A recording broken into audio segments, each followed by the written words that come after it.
जय माता दी दोस्तों, चलिए आज हम आपको शुक्रवार के दिन माँ संतोषी की सच्ची कथा सुनाते हैं। इस कथा को सुनने से ही होगी सभी मनोकामनाएं पूरी। तो चलिए शुरू करते हैं। जय संतोषी माता।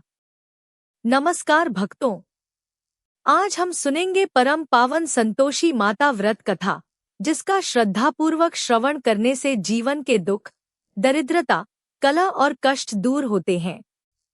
जो भी भक्त लगातार 16 शुक्रवार तक माता का व्रत करता है और सच्चे मन से उनकी पूजा करता है, उसकी मनोकामनाएं पूर्ण होती हैं।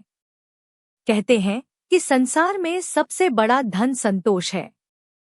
जिस मनुष्य के मन में संतोष होता है, उसके जीवन में सुख, शांति और समृद्धि अपने आप आ जाती है। इसी संतोष का स्वरूप है माँ संतोषी। वे अपने भक्तों पर शीघ्र प्रसन्न होने वाली करुणामयी और कल्याणकारी माता है। पौराणिक मान्यता के अनुसार एक बार गणेश जी के दोनों पुत्र शुभ और लाभ ने अपने पिता से कहा, हे पिताश्री, सभी देवताओं की माताएं हैं, पर हमारी कोई माता क्यों नहीं है? गणेश जी मुस्कुराए, लेकिन बच्चों का आग्रह बढ़ता गया। उसी समय देवताओं और ऋषियों ने भी प्रार्थना की कि कलयुग में एक ऐसी देवी का प्राकट्य हो जो केवल श्रद्धा और संतोष से प्रसन्न हो जाए और अपने भक्तों के दुख दूर करें। तब भगवान गणेश की दिव्य शक्ति से एक अद्भुत तेज प्रकट हुआ। उस तेज से एक अत्यंत सुंदर, तेजस्वी और दिव्य देवी प्रकट हुई। उनके मुख पर करुणा, हाथों में अभय और वरद मुद्रा तथा चारों ओर दिव्य प्रकाश फैला हुआ था। देवताओं ने उनका स्वागत किया और कहा, आप संतोष प्रदान करने वाली देवी हैं, इसलिए आपका नाम संतोषी माता होगा। देवताओं ने माता की स्तुति की। आकाश से पुष्पों की वर्षा होने लगी। सभी ने माता से प्रार्थना की कि वे कलयुग के दुखी, निर्धन और पीड़ित लोगों का कल्याण करें। माता ने वरदान दिया, जो भक्त श्रद्धा और विश्वास से शुक्रवार का व्रत करेगा, गुड़ और चने का भोग लगाएगा, खटाई का त्याग करेगा और सच्चे मन से मेरी कथा सुनेगा, उसके जीवन के सभी कष्ट दूर होंगे। उसके घर में सुख, शांति, धन, संतान और समृद्धि का वास होगा। इसके बाद संतोषी माता के व्रत का प्रचार धीरे धीरे पृथ्वी पर होने लगा। अनेक लोगों ने इस व्रत को अपनाया और अपने जीवन में चमत्कारी परिवर्तन अनुभव किए। अब सुनिए उस भक्त की कथा, जिसने सबसे पहले माता की कृपा प्राप्त की। एक नगर में एक वृद्धा रहती थी। उसके 7 पुत्र थे। 6 पुत्र कमाते थे और अपने परिवार का पालन पोषण करते थे, लेकिन सबसे छोटा पुत्र सीधा सादा और भोला था। उसका नाम रामू था। वह कोई स्थायी काम नहीं करता था। उसकी पत्नी अत्यंत धर्मपरायण, विनम्र और सहनशील थी। घर की 6 बहुएं उसे ताने देती थी। उसे भरपेट भोजन भी नहीं मिलता था। कई बार उसे सबके खाने के बाद बचा खुचा भोजन दिया जाता। फिर भी वह किसी से शिकायत नहीं करती। वह सोचती कि एक दिन भगवान अवश्य उसकी सुनेंगे। एक दिन वह अत्यंत दुखी होकर मंदिर गई। वहां उसने देखा कि अनेक महिलाएं शुक्रवार का व्रत कर रही हैं। उनके सामने गुड़ और भुने हुए चने रखे थे। वे बड़ी श्रद्धा से संतोषी माता की कथा सुन रही थी। उसने विनम्रता से पूछा, बहनों, यह किस देवी का व्रत है? महिलाओं ने कहा, यह संतोषी माता का व्रत है। जो भी सच्चे मन से 16 शुक्रवार तक यह व्रत करता है, माता उसकी सभी मनोकामनाएं पूरी करती हैं। उन्होंने उसे व्रत की पूरी विधि बताई। उन्होंने कहा कि व्रत के दिन गुड़ और चने का भोग लगाना है, कथा सुननी है, खटाई का सेवन नहीं करना है और अंत में श्रद्धापूर्वक माता से प्रार्थना करनी है। वह महिला अत्यंत प्रसन्न हुई। उसने उसी दिन संकल्प लिया कि वह पूरे विश्वास और श्रद्धा से संतोषी माता का व्रत करेगी।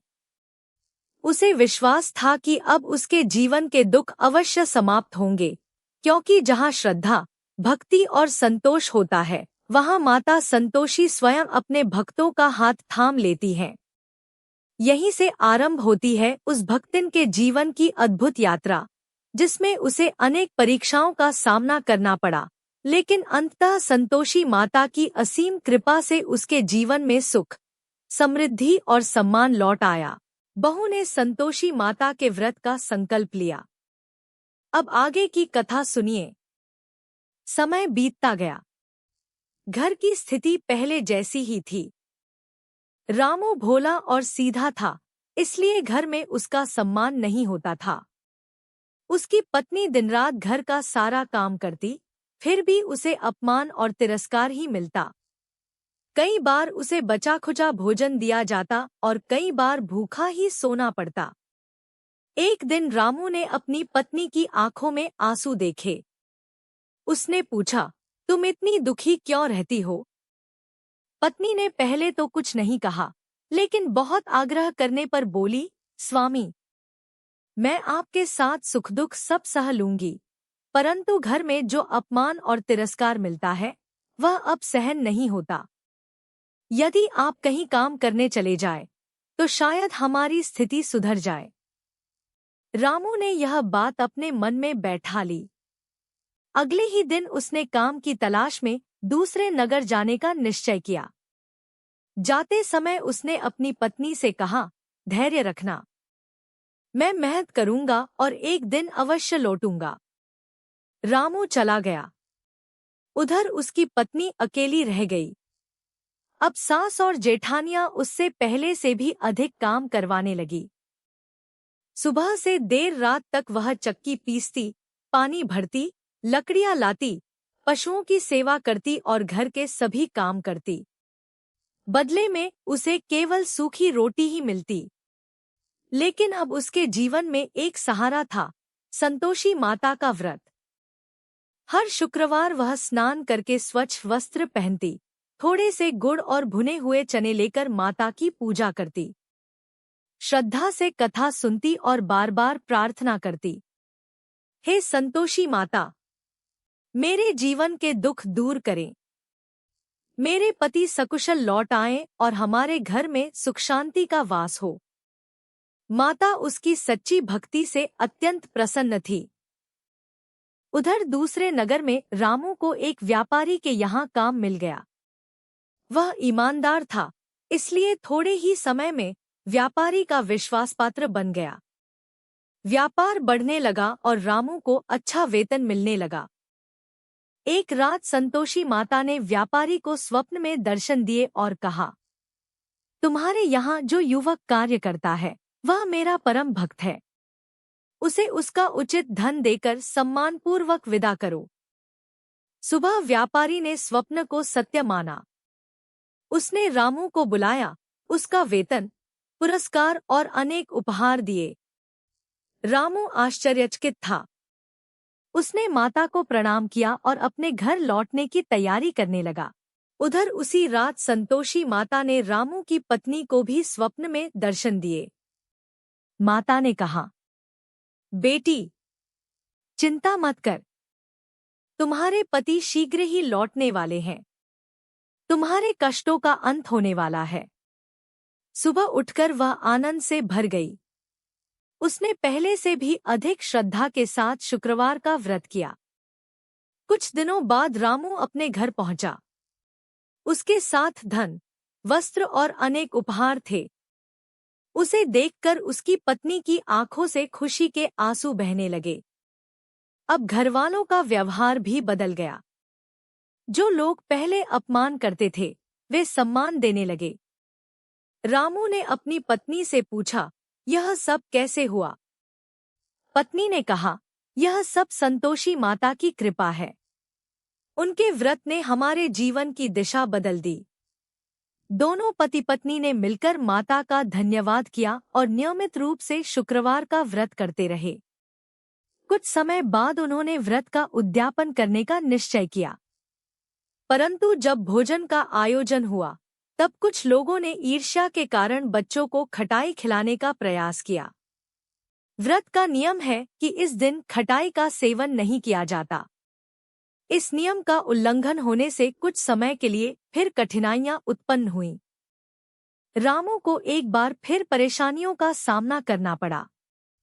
तब उसकी पत्नी ने माता से क्षमा मांगी और कहा, हे माँ, यदि मुझसे या किसी और से भूल हुई हो तो मुझे क्षमा करें।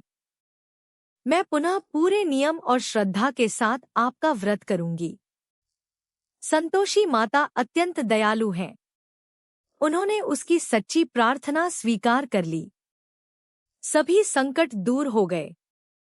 रामू का व्यापार दिन प्रतिदिन बढ़ने लगा। घर में सुख, शांति, धन और समृद्धि का वास हो गया। कुछ समय बाद उन्हें योग्य संतान का भी सुख प्राप्त हुआ। नगर के लोगों ने जब यह चमत्कार देखा तो वे भी संतोषी माता का व्रत करने लगे। जिसने भी श्रद्धा, विश्वास और संतोष के साथ यह व्रत किया, उसके जीवन में शुभ परिवर्तन आने लगे। इस कथा से हमें शिक्षा मिलती है कि जीवन में चाहे कितनी भी कठिनाइयां क्यों न आए, यदि मनुष्य धैर्य, संतोष और भगवान पर विश्वास बनाए रखे तो एक न एक दिन उसकी प्रार्थना अवश्य सुनी जाती है। संतोषी माता केवल धन ही नहीं देती, बल्कि परिवार में प्रेम, मन में शांति और जीवन में संतोष का अमूल्य वरदान भी देती हैं।